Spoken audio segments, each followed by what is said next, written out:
कई सालों पहले की बात है। एक गांव में युधिष्ठिर नाम का एक कुम्हार रहा करता था। दिन में वो मिट्टी के बर्तन बनाता था और जो भी पैसे मिलते थे उनसे शराब खरीद कर पी लेता। एक रात वो शराब के नशे में अपने घर लौट रहा था। वो इतना नशे में था कि ठीक से चल भी नहीं पा रहा था। अचानक उसका पैर लड़खड़ाया और वो जमीन पर गिर पड़ा। जमीन पर कांच के टुकड़े पड़े थे, जिनमें से एक टुकड़ा उसके माथे में घुस गया। उसके माथे से खून बहने लगा। इसके बाद कुम्हार किसी तरह उठा और अपने घर की ओर चल दिया। अगले दिन जब उसे होश आया तो वो वैद्य के पास गया और पट्टी करवाकर दवाई ली। वैद्य ने कहा, घाव गहरा होने के कारण इसे भरने में समय लगेगा। पूरा भर जाने के बाद भी इस घाव का निशान नहीं जाएगा। इसके बाद कई दिन बीत गए। अचानक उसके गांव में सूखा पड़ गया। सभी लोग गांव छोड़कर जाने लगे। कुम्हार ने भी गांव छोड़कर जाने का फैसला किया और दूसरे गांव की तरफ निकल गया। नए देश में जाकर वो राजा के दरबार में नौकरी मांगने गया। वहां राजा ने उसके माथे पर चोट का निशान देखा और सोचा, ये जरूर कोई पराक्रमी योद्धा होगा और दुश्मन से लड़ते समय इसके माथे पर चोट लगी होगी।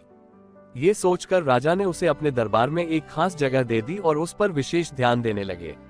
ये देखकर राजा के दरबार में मौजूद राजकुमार, सेनापति और अन्य मंत्री उससे जलने लगे। ऐसा कई दिनों तक चलता रहा। एक दिन शत्रुओं ने राजा के महल पर हमला कर दिया। राजा ने अपनी पूरी सेना को युद्ध के लिए तैयार किया। उसने युधिष्ठिर से भी युद्ध में जाने के लिए कहा। युधिष्ठिर जब युद्ध भूमि की तरफ जा रहा था तो राजा ने उससे पूछा कि उसके माथे पर ये चोट किस युद्ध में लगी। इस पर कुम्हार ने सोचा कि अब वो राजा का भरोसा जीत चुका है और अब अगर वो राजा को सच बता देगा तो कोई समस्या नहीं होगी। ये सोचकर उसने राजा ने कहा, राजन, मैं कोई योद्धा नहीं हूँ। मैं तो एक साधारण सा कुम्हार हूँ। ये चोट मुझे किसी युद्ध में नहीं बल्कि शराब पीकर गिरने के कारण लगी थी। कुम्हार की यह बात सुनकर राजा को बहुत गुस्सा आया। उसने कहा, तुमने मेरा विश्वास तोड़ा है और मुझे छल कर दरबार में इतना ऊंचा पद पाया है। निकल जाओ मेरे राज्य से। कुम्हार ने राजा से बहुत मिन्नतें की। उसने कहा कि अगर उसे मौका मिले तो वो युद्ध में राजा के लिए प्राण भी दे सकता है। राजा ने कहा, तुम चाहे जितने भी वीर और पराक्रमी हो, लेकिन तुम शूरवीरों के कुल से नहीं हो।